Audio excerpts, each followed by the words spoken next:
It's 2 inches the morning and you're wide awake. No alarm went off. Nothing woke you up that you can point to. You just opened your eyes, lying there in the dark, and now your brain has helpfully decided this is the perfect time to replay an argument from 3 years ago in specific humiliating detail. And here's what almost everyone does next.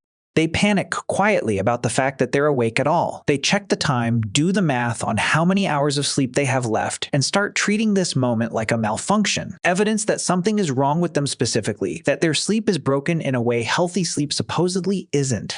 Here's the thing, nobody tells you about that 2 a.m. wake up.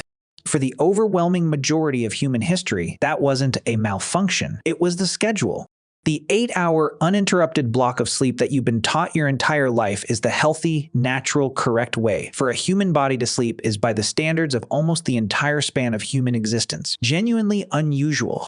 It's a relatively recent habit, and the honest evidence suggests our bodies may never have fully adapted to expect it in the first place, which raises a genuinely strange question worth spending the next 20 minutes on.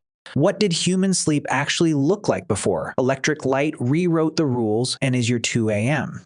Wake up a sign that something ancient in you is still quietly running on the old schedule. Let's start with the historical evidence because this isn't speculation, it's documented, and it comes from a historian who spent years doing something genuinely strange, reading through centuries of old documents, specifically looking for casual, offhand references to sleep.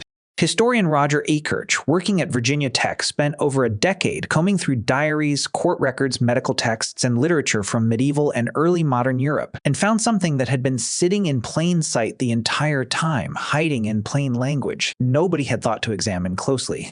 Ekirch found hundreds of references scattered across centuries and across multiple countries to something called first sleep and second sleep, described as though they were simply the ordinary, unremarkable structure of a normal night requiring no explanation whatsoever, because everyone at the time already understood exactly what was meant.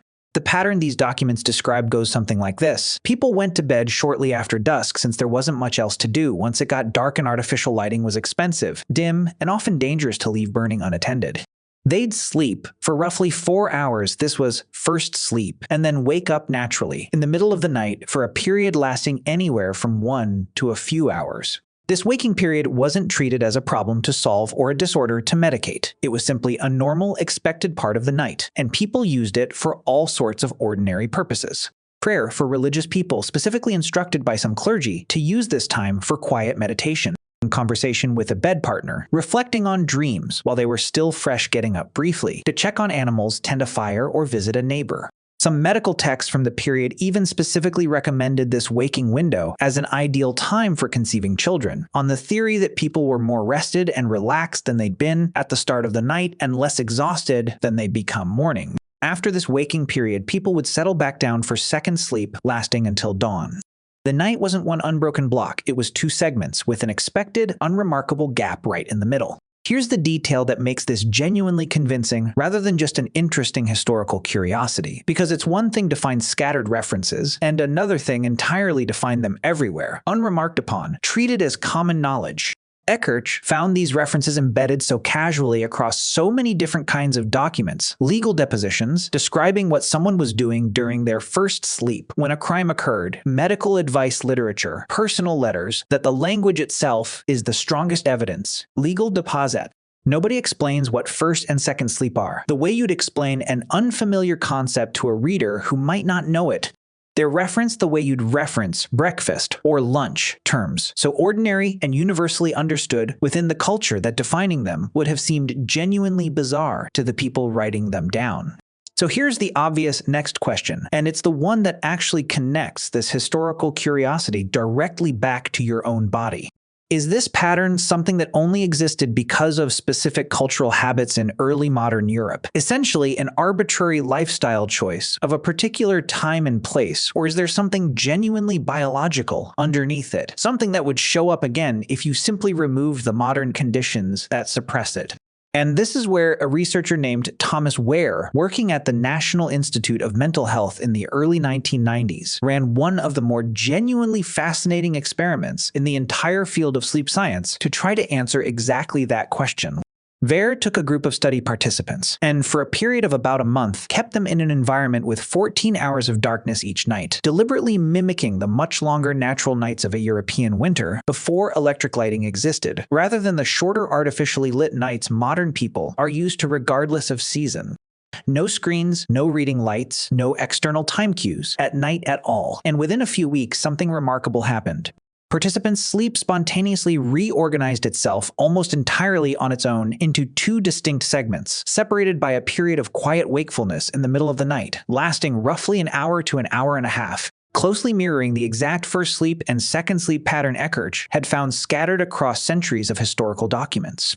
Nobody told these modern participants about segmented sleep beforehand. Nobody suggested they should sleep this way. Their bodies simply drifted into it on their own. Once the artificial conditions of modern life, endless light exposure, and compressed nighttime hours were removed.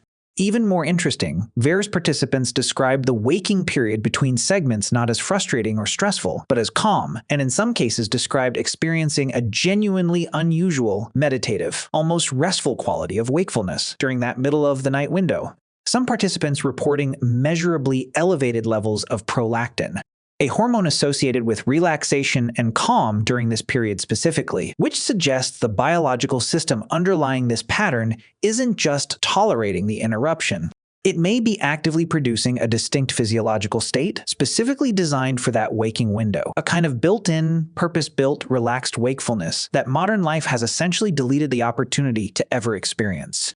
Now here's where this stops being purely historical and becomes something worth sitting with directly. Because if segmented sleep is the biologically natural pattern our bodies default to under pre-industrial conditions, and consolidated 8-hour sleep is a comparatively recent habit forced into existence by artificial light extending our evenings and compressing the time available for sleep into a single tighter window, then a huge number of people waking up at 2 or 3 inches the morning, panicking about insomnia, reaching for medication, or spiraling into anxious thoughts specifically about the fact that they're awake, may be reacting to something that isn't actually a malfunction at all. It might be their body attempting to run its considerably older, considerably more natural operating system in a modern environment that has no cultural space, no expectation, and frankly, no patience for it anymore. It's worth being genuinely careful here, because this doesn't mean every single case of middle-of-the-night waking is simply ancient biology reasserting itself and nothing to worry about. Modern insomnia is real and can have plenty of causes entirely separate from this historical pattern: stress screen exposure late at night, irregular schedules, underlying health conditions. And this video isn't a substitute for talking to a doctor if disrupted sleep is genuinely affecting your life and well-being. But the existence of Ekirch's historical research and Ver's experimental findings does suggest something that a lot of people find genuinely reassuring once they hear it. Waking up in the middle of the night on its own, without an obvious external cause, calmly and without excessive difficulty falling back asleep afterward, is not automatically evidence that something is broken. For most of human history, and quite possibly for your own biology right now, given the right conditions, it may simply have been Tuesday. Think about what actually changed, because the transition away from segmented sleep didn't happen because human biology suddenly evolved a different requirement. It happened because the environment around human biology changed dramatically and quickly in evolutionary terms. The widespread adoption of artificial street lighting and later electric lighting in homes across the 1800s and into the 20th century extended the useful, productive part of the evening considerably, pushing bedtimes later while morning obligations, work schedules, school schedules stayed roughly fixed to daylight hours. The available window for sleep got compressed, and the segmented pattern, which had comfortably fit inside a long, dark, pre-industrial winter night, simply didn't fit inside the shorter, later-starting sleep window modern life created. Historians studying this transition have noted references to first and second sleep gradually disappearing from documents through the 1800s, right alongside the spread of artificial lighting. Not because anyone deliberately decided the old pattern was unhealthy, but because the cultural and practical space for it simply stopped existing. So the next time you wake up at 2 inches the morning, staring at the ceiling for no obvious reason, before you reach for your phone to check how many hours of sleep you supposedly have left, or spiral into anxiety about what's wrong with you, it might be worth remembering that you're not malfunctioning. You're running an operating system considerably older than the 8-hour block you've been told is the only correct way to sleep. one that kept humans rested and functional for the overwhelming majority of our species' entire existence, long before anyone thought to invent a light bulb or an alarm clock, or the specific modern anxiety of believing that a quiet, wakeful hour in the dark is something to be afraid of.